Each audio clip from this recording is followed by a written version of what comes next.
श्री रामचंद्र कृपालु भजुमण हरण भव भय दारुणम् नव कंज लोचन कंज मुख कर कंज पद कंजारुणम्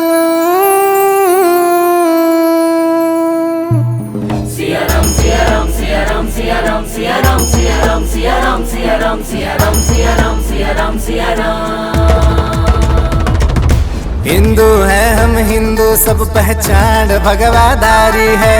तिलक है सिर पे चोटी हम श्री राम के पुजारी हैं। हिंदू है हम हिंदू पहचान भगवादारी है। तिलक है सिर पे चोटी हम श्री राम के पुजारी हैं। नहीं बुझेगी आग हिंदू राष्ट्र की तैयारी है। ओ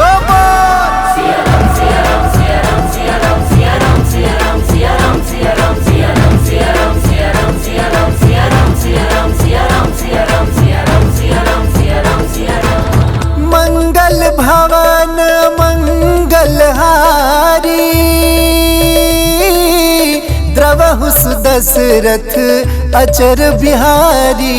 राम सिया राम जय जय राम। राम सिया राम जय जय राम।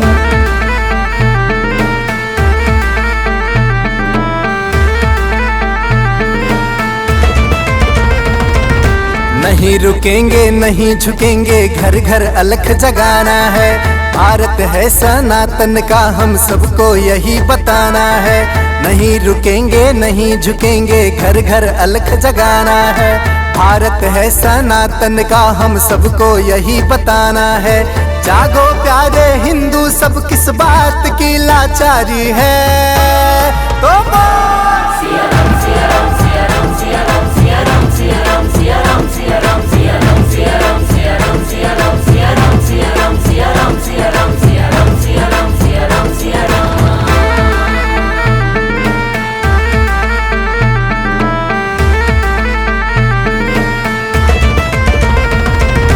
भारत में गर रहना है तो राम राम कहना है। शामिल हो जा इसमें तुम आराम का ये कहना है। भारत में गर रहना है तो राम राम कहना है। शामिल हो जा इसमें तुम आराम का ये कहना है।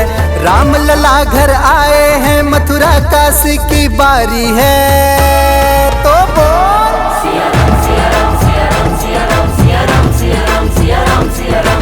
मंगल भवन मंगलहारी द्रवहु सुदशरथ अचर बिहारी।